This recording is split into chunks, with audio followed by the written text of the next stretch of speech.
tuna hada si bithel kona lei fridge sang sang nda khom kha ya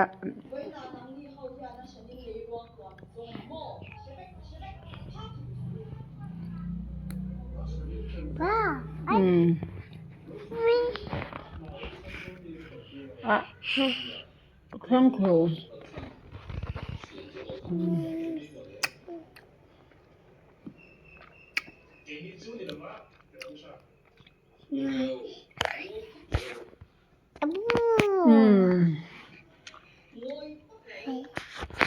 yang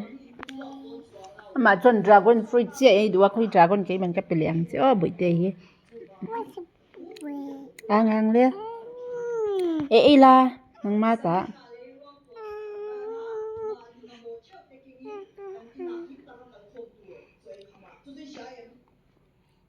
Yes, sir.